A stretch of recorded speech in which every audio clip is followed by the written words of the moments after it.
Bohemia. Year 1229. The afternoon shadows stretched across the damp walls of the Benedictine monastery as a monk named Hermann the Recluse watched in absolute silence what was about to become his tomb. Brick after brick, stone after stone, the other monks piled limestone blocks around him, methodically sealing every opening, every last breath of hope.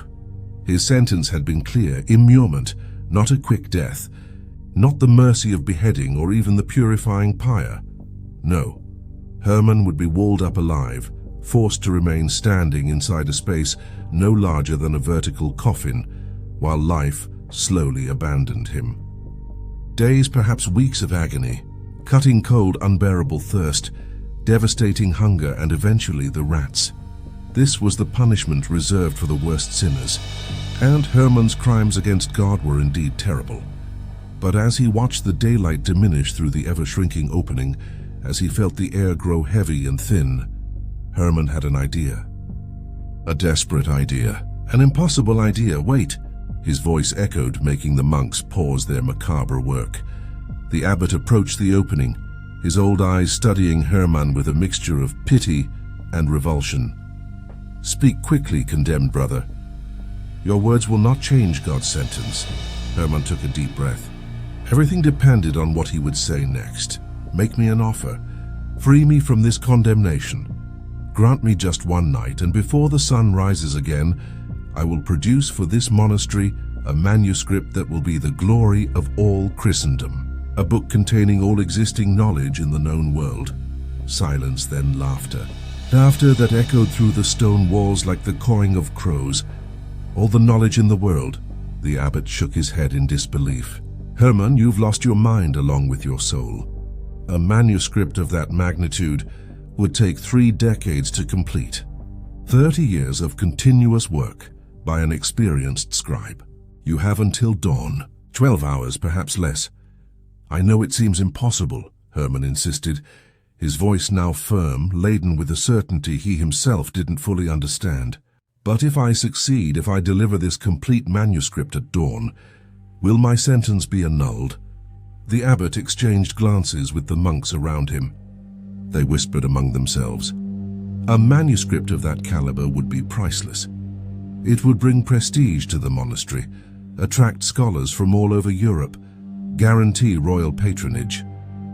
And what was the risk? Hermann would fail, obviously. The task was humanly impossible. And at dawn they would simply complete what they had begun. The execution could wait one more day. "Very well," the abbot finally agreed. "You have until the first ray of sun touches the tower bell. If the manuscript is complete, and I mean complete, Hermann, not some hastily scribbled parchments, then we will consider divine mercy. If you fail, well, the stone wall will be waiting." The chains were removed. Hermann was led not to his usual cell, but to an isolation chamber. A small austere room prepared specifically for this impossible task. When the massive oak door closed behind him, Hermann heard the heavy iron bolts slide into place. The monk's footsteps disappeared down the stone corridor. And then, absolute silence. Hermann was completely alone.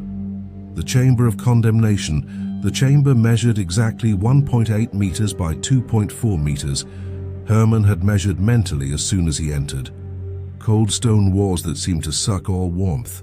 A narrow high window, little more than a slit in the rock through which the full moon's light began to filter. The furnishings were Spartan, a rustic dark wood table worn by years of use. A simple chair hard without cushions, and on the table the instruments of his salvation, or his definitive damnation. 3 goose quills carefully cut and prepared, 2 flasks of black ink made from soot, gum arabic and ferrous sulfate, stacks of blank parchment, tanned and prepared sheepskin, each sheet representing hours of artisanal work, and 6 beeswax candles, already positioned in iron candlesticks. Hermann approached the table slowly. His fingers trembled, not from fear, but from a strange mixture of adrenaline and despair. He knew rationally that the task was impossible. A manuscript containing all the knowledge of the world was not an empty phrase. It meant transcribing the complete Bible, Old and New Testament. It meant including historical chronicles, medical treatises, philosophical texts, astronomical knowledge, mathematics, laws, theology, even working non-stop, even without eating, without sleeping, without resting for a single second. He couldn't write more than a few dozen pages by dawn. And that's if his handwriting remained legible, if he made no mistakes, if exhaustion didn't knock him down. Impossible. But Herman had no choice. It was this or the stone wall. Slow death, prolonged agony, absolute oblivion. He lit the first candle. The flame flickered, casting dancing shadows across the walls. He dipped the quill in the ink, positioned the parchment, took a deep breath, and began to write. He decided to start with the sacred scripture. If he was going to fail, and he certainly would, at least let him try to atone for his sins by transcribing God's word. Perhaps there would be mercy in the afterlife, since there was clearly none in this world. In principio creavit Deus caelum et terram. In the beginning, God created the heavens and the earth. The calligraphy flowed from his quill in perfect Latin. Each letter formed with monastic precision, years of training guiding his hand. Herman concentrated completely on the words, blocking out everything else, the fear, the despair, the condemnation that awaited. Genesis chapter 1, verse after verse, and then Herman heard, distant crossing through the stone walls, the tower bell ringing for midnight prayer, 3 heavy tolls. Herman froze, the quill suspended over the parchment. He looked at the page before him. Impossible, he swore he had just sat down. It felt as if only a few minutes had passed. But 3 complete hours had vanished, and he wasn't even halfway through the first page. Panic began to insinuate itself into his mind like a cold serpent. He shook his head. Focus. Keep writing. Every word counts. Every verse matters. He dipped the quill again, resumed his work. The words flowed. The story of creation took shape under his fingers. Adam and Eve, the garden, the serpent, the fall, and then again the bell. 3 tolls. Herman raised his eyes, disoriented. How was it possible? He couldn't have lost another 3 hours. He simply couldn't. He looked at the parchment. He had progressed only a few more verses. Perhaps a page and a half total. 1.5 pages. In 6 hours. Dawn was only hours away. The sun would rise soon, touch the tower bell, and the monks would come for him, and he would have, 2 pages? 3 at most? Herman felt the icy terror of realization finally hit him full force. He was going to fail. He was going to die walled up. The pact of darkness. Herman pushed the chair back, stood abruptly. He began pacing back and forth in the narrow cell. His thoughts accelerated, chaotic, desperate. For hours he had prayed, throughout his entire life in fact, but especially these last weeks after his sentence. He had begged God for forgiveness, for mercy, for a chance at redemption. Silence, only silence in response to his pleas, and Herman understood why. His sins were not small. They were not minor transgressions that could be forgiven with a few Hail Marys and a bit of penance.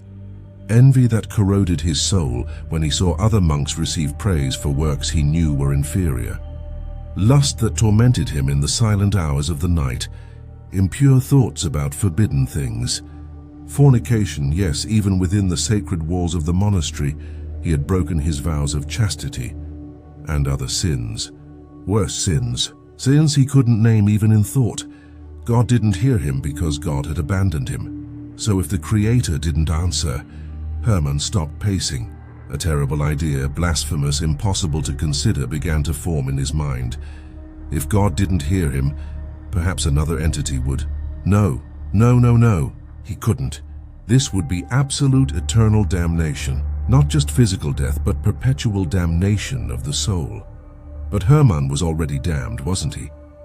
His sins had already guaranteed his place in hell, and at least from the stone wall, from slow and agonizing death, he could escape. His heart raced. Sweaty hands. The decision forming, crystallizing in his mind with terrible clarity. Herman knelt on the cold stone floor, but this time he didn't turn his face toward the crucifix on the wall. He looked down, to the earth, to the depths below, and Herman prayed, but not to God.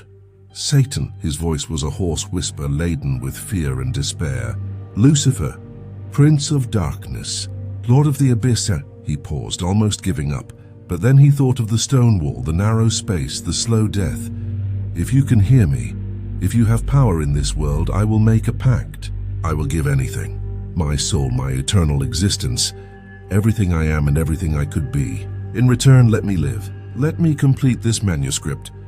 Let me escape the death that awaits me at dawn. For a long moment, nothing happened. The silence was absolute, oppressive. Herman felt a strange wave of relief. Perhaps even the forces of darkness had rejected him. Perhaps he was so lost that not even the devil wanted him. And then the temperature plummeted. It wasn't gradual. It was instantaneous, brutal. The air became so cold that Herman could see his breath, forming clouds of vapor. The candles flickered violently, almost extinguishing. The darkness in the corner of the cell began to move. Herman watched, paralyzed with terror, as the shadows condensed, solidified, took shape. The figure that emerged from the darkness had human form, but only superficially, approximately 1.83 meters tall. Broad shoulders, erect posture, strong facial features, almost aristocratic. At first glance, it could even be considered handsome. A young nobleman, perhaps, or a prince from distant lands. But then Herman looked into the eyes and understood his terrible mistake. The eyes were completely black. Not just dark, Herman had seen dark eyes before. These were black as the void between stars, like a bottomless pit, like the absolute absence of light and hope. And in the depths of that darkness, Herman could swear he saw things moving, shapes, faces, souls. When the entity spoke, it wasn't with one voice, but with many simultaneously. Some voices laughed, sharp, hysterical guffaws that made Herman's hair stand on end. Others screamed in indescribable agony. Some whispered in languages Herman didn't recognize, idioms predating the Tower of Babel, perhaps predating humanity itself. Herman the Recluse. The intertwined voices pronounced his name, and each syllable seemed laden with profound and terrible knowledge. You made an offer, an interesting proposal. Your soul, your eternal existence in exchange for life, for a manuscript? The entity tilted its head, studying Herman like a scholar examines a rare insect. Are you absolutely certain of what you're proposing? Do you understand the implications? There's no turning back. No redemption. No escape from this bargain once sealed. Herman tried to speak, but his throat was dry, closed by terror. Finally, he managed to force the words out. Yes. Yes, I'm certain. Everything. My life, my soul, my eternity. In return, let me complete the manuscript. Let me live beyond dawn. The multiple voices laughed again, a sound that echoed through the stone walls like the song of 1,000 crows. As you wish, Herman. As you wish. The divine possession, Herman didn't move, but his hand moved. He watched, disconnected, as if floating above his own body as his fingers gripped the quill. He saw his hand plunge into the ink with precise, mechanical, impossible movements, and then he began to write. But it wasn't Herman writing. He was just a passenger in his own body now, an observer imprisoned inside his own flesh, forced to watch, as another will commanded his muscles, his tendons, his bones. The words flowed onto the parchment at impossible speed. The handwriting was perfect, more perfect than Herman had ever achieved in his entire life of monastic training. Each letter formed with absolute precision, without hesitation, without error. Page after page, the Old Testament unfolded under his quill. Complete Genesis, then Exodus, Leviticus, Numbers, Deuteronomy. The complete story of creation, the flood, Abraham, Moses, the prophets. Hermann felt his hand tiring, muscles screaming, in pain, but the entity now controlling him allowed no pause, allowed no rest. 100 pages, 200 pages. The New Testament now. Matthew, Mark, Luke, John. The Gospels transcribed in impeccable Latin, the Acts of the Apostles, Paul's epistles, Revelation with all its terrible visions of the end times. 100 pages. But the Bible was just the beginning. Now came the Jewish antiquities of Flavius Josephus, the complete history of the Jewish people from creation to the revolt against Rome. 40 years of historical documentation, thousands of events, hundreds of characters, all transcribed in meticulous detail. 400 pages. Hermann felt himself disconnecting from reality. It was like being submerged in cold, dark water, hearing distant sounds from a world above that he could no longer reach. The etymologies of Isidore of Seville began to appear on the parchment. 20 volumes condensed of human knowledge, Latin grammar, rhetoric, mathematics, medicine, agriculture, architecture, warfare techniques, astronomy, geography. All the knowledge preserved from classical antiquity, all the learning that survived. The fall of Rome, everything flowing through Hermann's quill in one impossible night. 500 pages, the chronicle of Bohemia now. The complete history of their own lands, kings and queens, battles and treaties, alliances and betrayals. 4 centuries of political and social history documented with perfect precision. Hermann could feel something different now. An additional presence. Not just the entity controlling his body, but something else. Watching. Multiple entities, perhaps. As if he had opened a door that shouldn't have been opened, and now things were coming through it. The cell's temperature remained freezing. Frost began forming at the edges of the window despite it being late spring. The shadows in the corners of the room moved with their own life now, independent of the candlelight. And Hermann, imprisoned inside his own body, only watched as his hand continued to write and write and write. Medical texts now. How to identify diseases by the appearance of the tongue, by eye color, by the odor of sweat. Treatments using herbs, belladonna for pain, St. John's wort for melancholy, valerian for insomnia. Remedies Hermann had never studied. Knowledge he shouldn't possess. Human anatomy. How the heart pumps blood, how the lungs exchange air, how the liver filters toxins. Detailed drawings of internal organs that no medieval physician should know. And then the pages darkened. The ink seemed blacker now, denser, as if it had been mixed with something beyond soot and gum. Formulas began to appear, not in Latin but in older languages, Aramaic, archaic Hebrew, symbols that predated the alphabet, geometric designs that made Hermann's eyes ache to look at. Protection enchantments, how to consecrate salt to repel malignant spirits, how to create protection circles using lamb's blood and blessed wood ashes, how to prepare truly powerful holy water, not the diluted version common priests used, methods to imprison demons in physical objects, bottles, mirrors, iron rings forged under a new moon, the exact words that should be spoken, the rituals that should be followed, and then the chapter on demonic possession. Hermann felt a shiver of horror as he watched the words being written. It was a complete, operational manual. How to identify. The possessed. 7 primary signs, 14 secondary symptoms. The possessed would speak in languages they never learned, would demonstrate knowledge of distant events they couldn't know, would exhibit impossible physical strength, small children lifting grown men, frail women breaking iron chains, would react violently to sacred objects. Holy water would cause burns on the skin. Crucifixes would cause unbearable pain. Saints' relics would make the possessed recoil in terror. But the text didn't stop there. It also included instructions on how to perform possessions, how to open a mind for spiritual invasion, how to weaken the soul's natural defenses, how to create portals between the physical world and other places. It was a war manual, but not conventional warfare, spiritual warfare. And then, on page 577, something different happened. Hermann's hand stopped writing words and began to draw.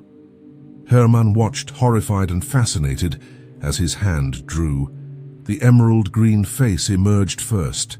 Not a natural green, but a poisonous, sickly green, like flesh in advanced putrefaction. The features were simultaneously human and completely alien. Eyes too large, too far apart, vertical pupils like a reptile's. Red horns sprouted from the forehead, not white like bone, but red like coagulated blood. They curved backward in elaborate spirals, decorated with symbols Hermann vaguely recognized from forbidden texts on ceremonial magic. The mouth opened in a terrible smile, revealing not one but two forked tongues, 4 points in total, each with its own life, writhing like serpents. The hands were claws, elongated fingers ending in black nails, sharp as razors, extending out from the parchment as if trying to reach the observer. The figure was imprisoned between two towers, black towers without windows that seemed to suck the light around them. And chained, Hermann could see the shackles around the creature's wrists, chains that disappeared into the depths below the page. In front of the devil, at the top of the page, the heavenly city. Fortified walls of pure gold, pearl gates, towers that shone with divine light, angels guarding the entrances, their flaming swords raised, the eternal battle between good and evil, heaven and hell, salvation and damnation, all captured in a single full-page illustration. It was the first self-portrait in history, not of Hermann, of the manuscript's true author. When the drawing was completed, Hermann felt something change. Control over his body was partially restored. He could move his head now, though his right hand was still not completely his. And the work continued. Alphabets in dozens of languages. Greek, Cyrillic, Arabic, Nordic runes, hieroglyphics that looked Egyptian but were subtly different. More protection spells. How to create amulets against evil. How to consecrate a house. How to purify terrain contaminated by profane forces. Recipes for creating holy weapons. How to forge a blade that could wound supernatural creatures. How to prepare arrows that could pierce magical protections. How to create armor that would resist spiritual attacks. It was all so specific, so detailed, as if it were knowledge born from real experience, as if there really was a war happening, a war invisible to most people, a war between forces that existed beyond the veil of everyday reality. 10 pages. 570 pages. Hermann felt weakness taking over. His body was beyond exhaustion. He hadn't eaten in almost 24 hours, hadn't slept. Every muscle screamed in pain. His right hand was cramped in a permanent claw around the quill, but he couldn't stop. The entity wouldn't allow it. 100 pages. Test pages. And finally, with the first grey light of dawn beginning to filter through the narrow window. 20 pages. Complete. Hermann's hand wrote the last word, made the last mark, and then abruptly control was returned. Hermann fell forward, his face hitting the table. The quill escaped from his numb fingers, rolling, leaving a trail of black ink. He tried to get up but had no strength. His limbs didn't respond. Every breath was agony, and then Hermann heard distant, but growing in volume, footsteps in the corridor, multiple pairs of feet approaching. The monks were coming. Dawn had arrived. The abbot led the group.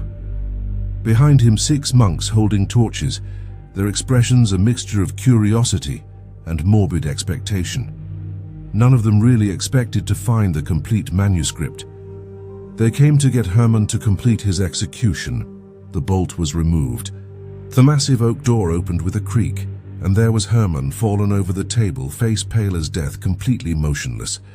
"He's dead," one of the monks whispered. "Good," another responded. "Saved us the dirty work." But then the abbot saw behind Hermann on the table, stacked in carefully organized piles and piles of parchment. "Wait." The abbot approached slowly, almost afraid to believe. "This is..." Hermann groaned, the sound barely audible. He was still alive, barely. The monks advanced quickly, lifting Hermann from the table, supporting him against the wall. His skin was ice cold to the touch, glazed eyes unfocused, like a man who had seen the end of the world and somehow survived. But the abbot wasn't paying attention to Hermann. He was looking at the parchments.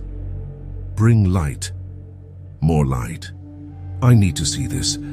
The torches were positioned around the table, and in the golden morning light filtered through the flames. The abbot began to examine Hermann's work, or rather, the work of something using Hermann. "Holy God," the abbot whispered, his voice trembling. It wasn't just the number of pages, though, that was already shocking. 620 complete pages of parchment, densely covered with text. It was the physical size of the work. Each parchment sheet measured 36 inches in height by 20 inches in width. It took 2 hands to hold a single page, and there were 620 of them. When eventually bound, the book would be 9 inches thick, and the weight, this must weigh. A monk tried to lift a stack of pages and almost dropped them. 150 pounds more. 165 pounds, Hermann whispered, his voice hoarse, destroyed by hours of... What? He hadn't spoken all night, but his throat hurt as if he had been screaming. "The complete book will weigh 165 pounds. The abbot ignored Hermann, his attention completely captured by the manuscript. He lifted the first page with trembling hands and began to read. "In principio creavit Deus caelum et terram," Genesis, the beginning of the Bible, in absolutely perfect Latin calligraphy. Not just good, perfect. Each letter formed with identical precision, uniform spacing, without a single smudge, without a single correction. The abbot turned to the second page, then the third, the fourth. The entire Old Testament was there. Every book, every chapter, every verse. It couldn't be real. It was impossible. But there it was. "Keep turning," Hermann said, his voice now carrying something strange. Not exactly satisfaction, something darker. "There's much more. The New Testament. From Matthew to Revelation. Again perfect, no errors, no inconsistencies." The abbot continued, turning pages, faster now, his heart racing. The Jewish antiquities. Thousands of years of history condensed into hundreds of pages. The etymologies of Isidore. All the preserved knowledge of antiquity. The Chronicle of Bohemia. Their complete history. Medical treatises, anatomy, surgical techniques. And then the pages darkened. The abbot slowed, his finger tracing words now in languages he didn't fully recognize. Symbols that made his eyes water when focusing. "Herma," the abbot said slowly. "What is this?" "Protection," Hermann answered simply. "Against what comes in the night. Enchantments, rituals. Protection formulas against forces that the abbot, in his safe and comfortable theology, preferred to believe didn't exist. But it was all there. Knowledge of spiritual warfare, more detailed than anything he had ever seen. And then the abbot turned to page 577 and froze. The green face stared at him from the parchment. Reptilian eyes that seemed to follow the observer's movement. Blood-red horns, writhing forked tongues, clawed hands extended, imprisoned between black towers, but clearly struggling against the chains, as if at any moment it could break free, and in front of it, the heavenly city shining in gold and pearl. "Satan," the abbot whispered. "You drew Satan." "It wasn't I who drew," Hermann said, and for the first time smiled. A terrible smile that didn't reach his eyes. "I just held the quill." The other monks approached, looking over the abbot's shoulder. There were muffled exclamations of shock, signs of the cross being made hastily. "This is blasphemy," one of them said. "No," the abbot corrected him, still studying the drawing. This is in truth the eternal battle between light and darkness, good and evil, heaven and hell. He continued turning pages. The manuscript didn't end with the devil's portrait. There was more. Much more alphabets, additional spells, knowledge about how to create holy weapons, and eventually near the end, 10 pages that were different from the others. Darker, the ink blacker, the symbols more complex. The abbot began reading these pages, and then stopped, his face paling. Hermann, instructions, Hermann said calmly, about how to invoke, how to contact, how to make pacts. The abbot closed the manuscript abruptly as if he had been burned. You sold your soul, he accused. You made a pact with profane forces to create this.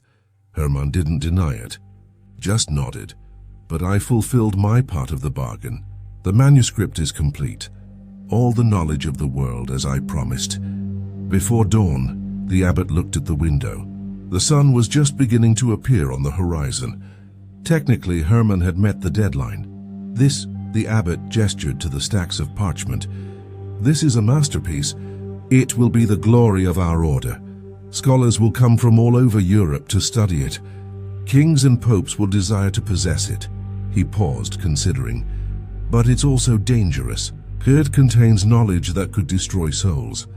Instructions that should never be followed. Then destroy it, Hermann said. Burn it. Throw it in the river. I fulfilled my part. Whether I live or die is your choice now. The abbot looked from the manuscript to Hermann and back again. Finally, he made his decision. You will live, Hermann. Your sentence is annulled. You created something but impossible, and that by itself deserves consideration. Hermann nodded slowly. And the manuscript? It will be preserved. But certain pages. The abbot touched the section with the invocation instructions. Certain pages will be removed. This knowledge is too dangerous to remain. He called the other monks. Bind this carefully. Use the best leather we have. Reinforce the spine with wood. Add metal clasps. This book must last 1,000 years. As the monks began carefully gathering the pages, the abbot turned to Hermann. You made a terrible pact, brother Hermann, and one day the debt will be collected. But until that day comes, you will live, and you will pray. You will pray for your soul because it certainly needs all the prayers it can get. Hermann just smiled that terrible smile again. I didn't survive this night through prayers, abbot, and it won't be through prayers that I'll be saved. A few kilometers north of the monastery, where Hermann created his impossible work, rose a structure that seemed to defy all military and architectural logic. Hauska Castle. Built on a limestone cliff in the dense forest of Bohemia, the castle had always been considered strange, not just unusual, deeply disturbingly strange. First, there was the question of location.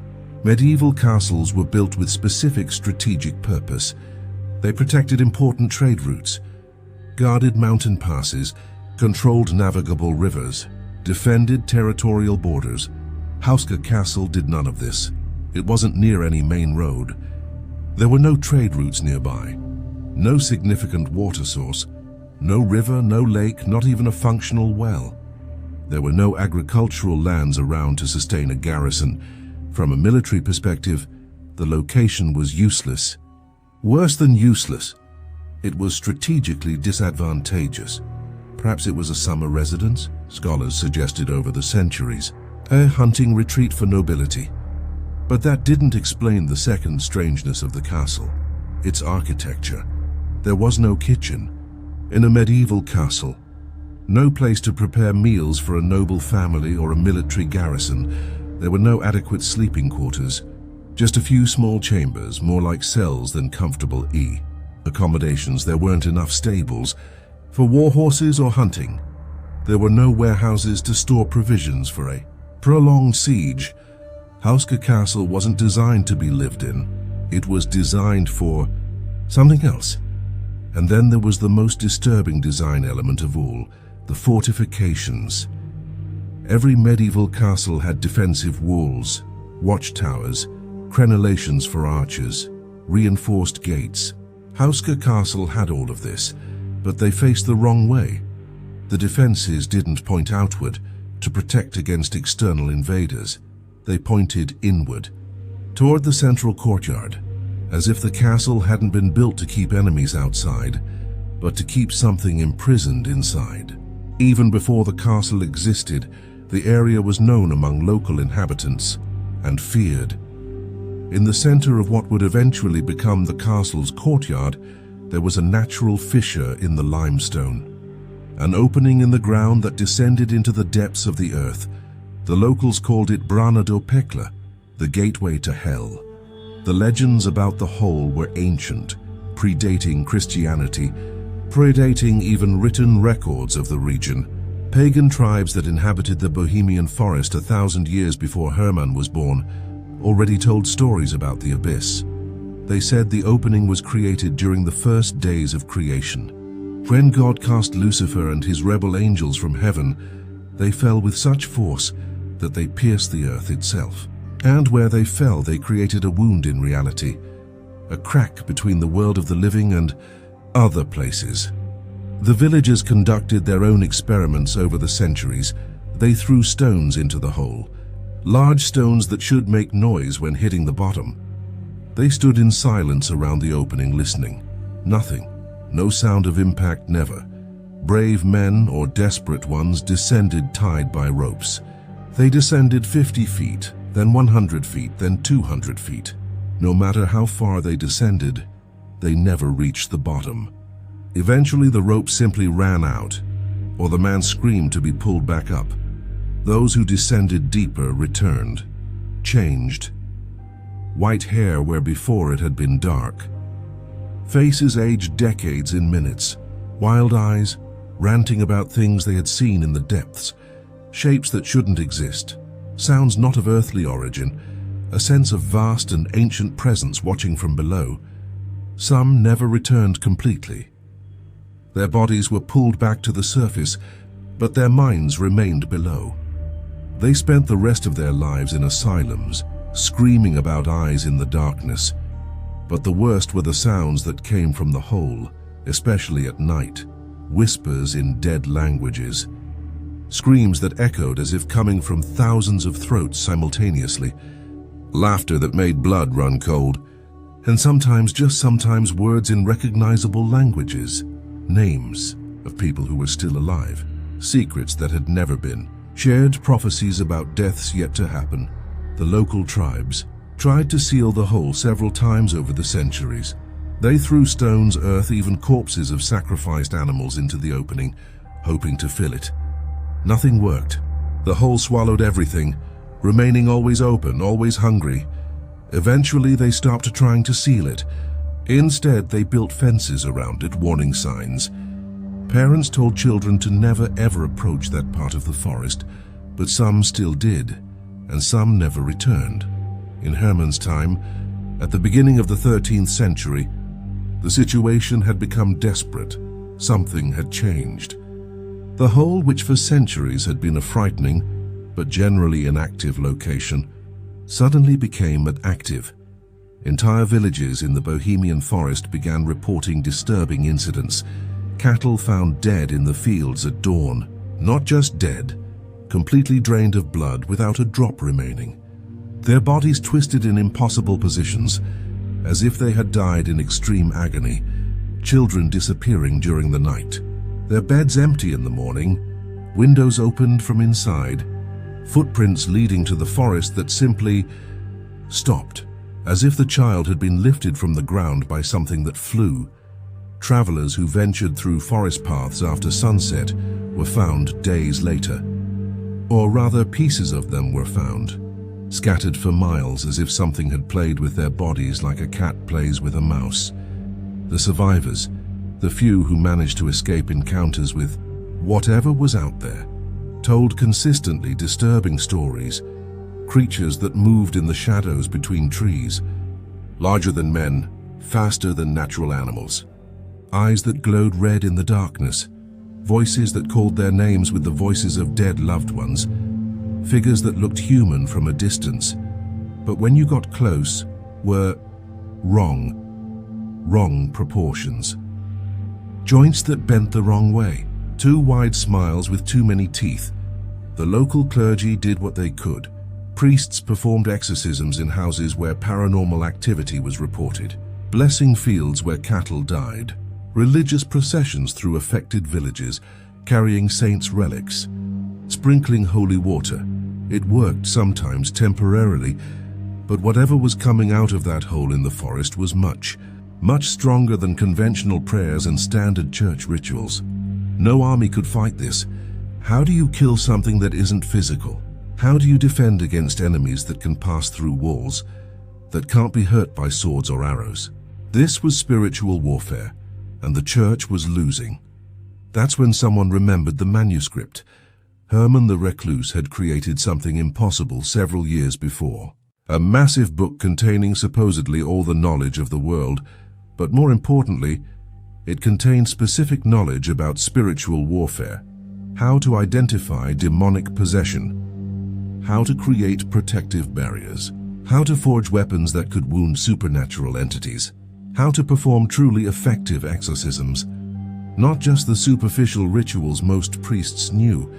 The manuscript, which had begun to be called CODEX GIGAS, simply Big Book in Latin, was carefully transported to the Bohemian forest region, and it began to make a difference. Priests studied the instructions contained in the Codex.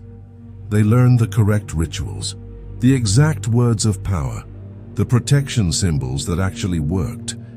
Blacksmiths followed instructions to forge holy weapons, swords blessed with specific rituals during the forging process, arrows dipped in consecrated water, prepared according to ancient formulas. Common people learned to create protection amulets, to consecrate their homes correctly, to recognize signs of demonic influence before it was too late, and slowly, painfully, the tide of war began to turn. Cattle deaths decreased, fewer children disappeared. Travelers began to be able to cross the forest again, though it still wasn't advisable to travel alone at night. The attacks didn't stop completely. The things coming out of the hole still came. But now there was organized resistance, defenses that worked, weapons that could wound. For 40 years, the Codex Gigas was the church's main weapon against the dark forces infesting the Bohemian forest. But the war was taking its toll. Monks and priests who used the Codex regularly began to report changes, vivid nightmares that seemed more real than wakefulness, sensations of being constantly watched, voices whispering in their minds during moments of prayer, as if the act of using profane knowledge, even for sacred purposes, had a cost, and the things coming out of the hole were getting stronger, more organized, as if they were learning, adapting to human defenses. The clergy knew that eventually, inevitably, they would lose. They could delay but not stop whatever was emerging from that abyss in the forest, unless they sealed the source. At the end of the 13th century, a nobleman named Ottokar II made a decision. If the church couldn't close the portal with prayers, he would close it with stone. But first he needed to know what exactly was down there.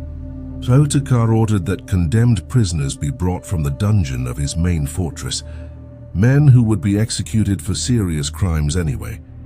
He offered them a choice: immediate death by hanging, quick and relatively merciful, or to be lowered into the hole to explore its depths. If they survived and reported what they saw, their crimes would be pardoned and they would be freed. Most chose hanging, but some, desperate for a chance at freedom, accepted the challenge. The first prisoner was a middle-aged murderer who had killed his wife in a drunken rage. He was tied with ropes, equipped with torches, and slowly lowered into the abyss and feet. The men above could still see his torch glowing below, 100 feet. The light grew fainter but still visible, 500 feet. Just a dim glow now, 200 feet. The rope was vibrating violently. They could hear distant screams echoing from the hole. "Pull him back, quick!" It took 5 minutes of frantic work to bring the man back to the surface. When he emerged into daylight, the guards recoiled, shocked. The man's hair, which had been black when he descended, was now completely white. Not grey, but snow white, like an 80-year-old man. His face was wrinkled, sagging skin, sunken eyes. He had descended as a 40-year-old man. He returned looking like he was 80, and he was laughing, a maniacal, hysterical laugh that eventually turned into sobs. "They're waiting," he whispered, when he finally calmed enough to speak. So many layers upon layers, like a hive of things that used to be men, or never were men. So many teeth that he died that night. Cardiac arrest, the doctors said. But witnesses swore his last words were, "They're coming up. They can smell us, hungry, so hungry." Ottokar tried again, and again, and again. Over 3 weeks, 11 prisoners were lowered into the hole. One described frog-like creatures the size of men, hundreds of them climbing the hole's walls, always ascending, always hungry. Another returned, speaking a language no one recognized, not Latin, not German, not Czech, not any known language. Just guttural sounds that made listeners feel nauseous. One tore out his own eyes. When asked why, he said only, "Seeing was worse than blindness. At least now I only have to live with the memory." 3 prisoners never returned. The rope was pulled up empty, cut clean as if something down there had bitten through it. Ottokar finally had enough. He had seen enough, heard enough. Enormous limestone blocks were quarried from local quarries, each stone weighing tons, cut into precise shapes by master masons. But before any stone was placed, each one was consecrated. Monks spent days performing blessing rituals over the blocks, sprinkling holy water prepared according to CODEX GIGAS formulas, engraving protection symbols on surfaces that would face the hole. Prayers were carved into the stone itself, Latin phrases intended to bind and seal whatever was below. In nomine Patris et Filii et Spiritus Sancti, Vincimus Te. In the name of the Father, the Son, and the Holy Spirit, we bind you. The mortar used to join the stones was mixed with holy water, consecrated salt and ashes from burned religious texts. Each layer of stone was followed by a layer of spiritual protection. Slowly, block by block, the hole was sealed, but not just sealed, a fortress was built over it. Hauska Castle took shape over the following years, thick stone walls rising around the sealed hole, watchtowers providing constant lines of sight over the area, and those defenses facing inward, always vigilant, always watching the seal. Finally, as a finishing touch, a chapel was built directly over the slabs sealing the hole. The chapel was dedicated to Saint Michael the Archangel, the heavenly warrior who, according to tradition, led the battle against Lucifer and his rebel angels, the angel who cast Satan from heaven into the abyss. It seemed appropriate that Michael's chapel should guard this particular abyss. When the last stone was placed, when the last prayer was spoken, when the last drop of holy water was sprinkled, Hauska Castle was complete, and for nearly 700 years, it remained so, the hole sealed, the dark forces contained. The Invisible War won, at least temporarily, until 1940 when new dark forces arrived. Forces that didn't want to contain evil. They wanted to use it. May 1940, northern Bohemia now under Nazi occupation. SS officer Klaus Mendel stood at the edge of the forest, studying Hauska Castle through military binoculars. Grey stone medieval towers completely isolated. No strategic value, he murmured to his aide. No nearby transport routes. No resources. No significant local population to control. Why does Reichsführer Himmler want this place? The orders had been clear, though inexplicable.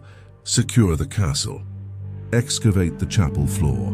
Reveal the mission's purpose to no one. Mendel was a practical man, a soldier, not a mystic.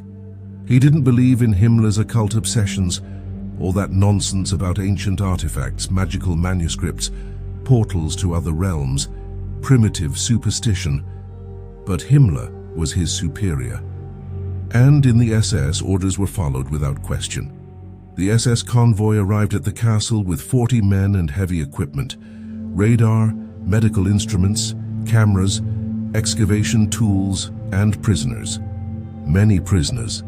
The Hauska Castle chapel hadn't been used for worship in decades, Dust covered everything, spider webs hung from corners, but the floor was intact. Massive limestone slabs, each weighing over a ton. Prayers had been carved into the stone, though Mendel didn't know enough Latin to fully understand. Something about binding and sealing. "Begin," he ordered. The jackhammers roared to life, their noise echoing through the ancient stone walls. It took a week of constant work to break through the first set of slabs, then 4 more days to remove the rubble and reach the next layer. And there were multiple layers, stone upon stone, each engraved with prayers, each consecrated and sealed. Whoever had built this didn't want it opened. Finally, on the morning of the 14th day, the last slab was lifted, and there it was, the hole. Mendel approached the edge holding a lantern. He pointed the beam downward. The light was absorbed. It simply disappeared into the darkness below, illuminating nothing. As if the darkness itself were solid, impenetrable, and it wasn't just light that the hole absorbed, sound too. The chapel suddenly became silent. Not just quiet, silent in an unnatural way. Even the sound of the men's breathing seemed muffled, as if the hole were sucking sound waves from the air. "Drop a stone," Mendel ordered, his voice sounding strangely flat in the dead. Silence. A soldier dropped a large piece of broken limestone into the opening. They waited and waited. They never heard it hit bottom. "Jesus Christ," the soldier whispered. "Bring the prisoners," Mendel said. His voice was calm, but something in his stomach was tightening. A primitive survival instinct screaming, "This is wrong. Bury it again. Forget you found it." But he had orders. The first prisoner was a math professor from Prague, 43 years old, guilty only of having the wrong political opinions. Hands shaking as guards strapped him into the harness. "Please," he begged, "I'm not a soldier. I'm not a threat. I'm just a professor. I have a wife, children, please." Mendel didn't respond, just nodded to the guards. They lowered him slowly. 1 feet, 100 feet, 150 feet. At 200 feet, the screaming started. Sharp, terrified screams sounding vaguely through the sound-sucking hole. "Pull him back. Now." It took 5 agonizing minutes of frantic winch operation. When the professor emerged into the chapel's light, Mendel stepped back, shocked. The man's hair, shiny black when he descended, Masu was now snow-white. His face was wrinkled like ancient parchment, sagging skin over bones. He looked 80 years old and he was laughing. A maniacal, brittle laugh. As the sedative administered by the medic began to take effect, the professor whispered, "They're waiting." So many teeth, so many eyes, watching, always hungry. He died that night of cardiac arrest. But before dying, he scratched into his own arm with his fingernails. "Seal it back, seal it back," Mendel reported to Berlin. Received orders to continue. Over 3 weeks of nightmares, 11 more prisoners were lowered into the hole. The results were consistently terrifying. One returned talking about frog-like creatures, hundreds of them, the size of adult men, climbing the hole's walls, always ascending, their eyes glowing in the darkness. Another returned speaking a language that SS linguists couldn't identify. It wasn't Slavic, wasn't Germanic, wasn't any European language. It sounded ancient, pre-human perhaps. One prisoner tore out his own eyes with his fingers. "Seeing is worse," he screamed. "Seeing is worse than anything." 3 prisoners never returned. The ropes were pulled back empty, the end cut clean as if bitten by something with incredibly sharp teeth. And gradually, the castle began to change. Animals stopped entering the property. The surrounding forest became silent. No birds, no insects, no life. At night, strange green lights flickered in the chapel windows. Not reflections, not lightning, something from within the hole itself. Glowing through cracks between slabs, soldiers began reporting sounds in the walls, scratching, whispers, voices calling their names in the voices of people they knew, mothers, wives, lovers. 3 guards deserted. Mendel didn't search for them. He knew he'd never find them alive anyway. The remaining men stopped sleeping intentionally. They filled themselves with coffee, amphetamine pills, anything to stay awake. Because the dreams were worse than wakefulness. In the dreams they saw what was below, really saw. And seeing, they understood things that human minds weren't designed to understand. Even Mendel, the pragmatic skeptic who believed in nothing but orders and discipline, began seeing things, movement, at the edge of his vision. Shadows that didn't correspond to any light source. The constant sensation of being watched by eyes that never blinked. And after a month at Hauske Castle, Mendel finally admitted the truth to himself. Himmler was right. There was power here. Real power, not metaphorical. Forces beyond human comprehension, and they had awakened it.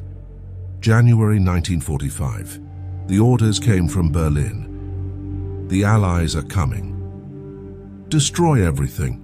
Burn the documents. Blow up the equipment. Leave nothing behind. For Mendel, it was the best day of his life.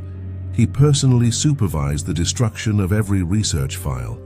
Every report, every photo, every scientific notation, all fed to the flames. The equipment was destroyed with sledgehammers and then blown up, and then came the hole.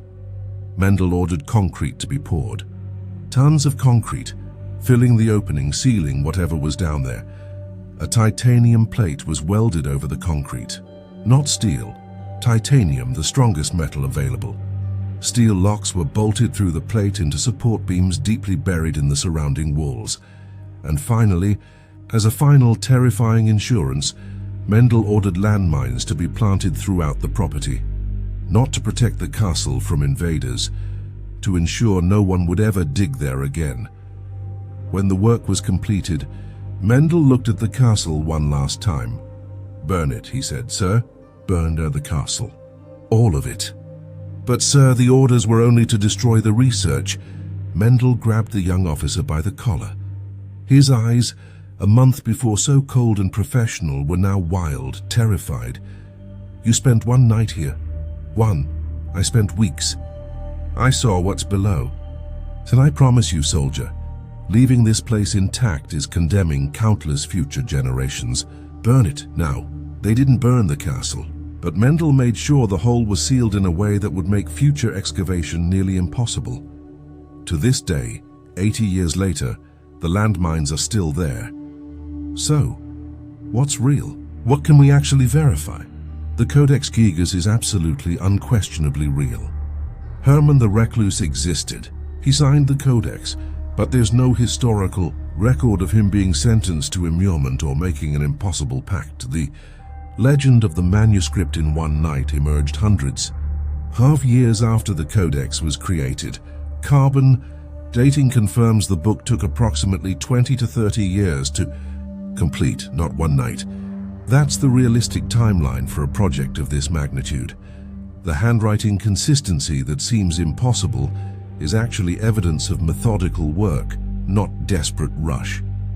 A monk working for decades would develop an extraordinarily consistent style. The devil's portrait on page 577 is real and visible in the scans. But it's not unique. Medieval manuscripts often included representations of Satan as moral warnings. The 10 mysterious pages that were removed, also real. Someone carefully cut out 10 pages from the Codex at some point in its history. No one knows what they contained or who removed them. As for Hauske Castle, yes, it exists. Yes, it's built in a strategically senseless location. Yes, the fortifications face inward. The hole is real. Limestone caves are common in that region of Bohemia, so it's probably a natural sinkhole or deep cavern. Probably not bottomless, but no one's checked personally in centuries. Ottokar II conducted experiments on prisoners there sometime in the 1270s. That's documented. What he found and why he sealed the hole remains unknown. Himmler's interest in the occult is well-established historical fact. He created the largest collection of books on witchcraft and the supernatural in history, over 13,000 manuscripts. Whether Himmler specifically read the Codex Gigas, we don't know. The Swedish National Library has no records of any Nazi official requesting access.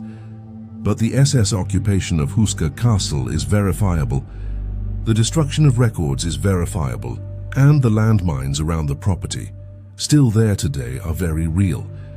Huska Castle opened to tourists in 1999. You can take a tour. You can walk through the chapel. You can stand over the sealed hole, and many people have reported strange experiences there. But experiences and facts are different things.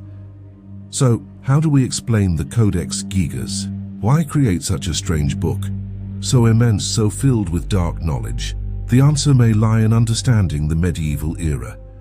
People in those times lived in constant terror, plague devastating entire villages in days, brutal wars where entire villages were burned, famine when crops failed, child mortality so common that it was rare for a child to reach adulthood, and when they couldn't explain the suffering, and often they couldn't, they attributed it to supernatural forces, demons, witches, evil, crawling from the depths of the earth.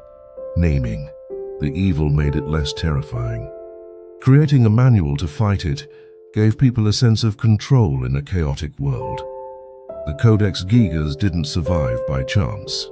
It survived because it gave people something precious: hope.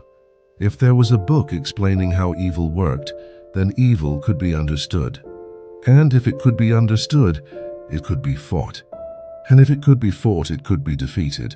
Herman spent 3 decades, not one night, creating a manuscript that gave people hope in the face of unknown terror. He didn't need supernatural help to create something extraordinary. He had something more powerful: faith, dedication, and the human refusal to accept despair. The Codex and Huska Castle exist, both wrapped in legends. But more importantly, both are testimonies to something deeply human. When confronted with evil, real or imagined, we fight, we create tools, we build defenses, we preserve knowledge.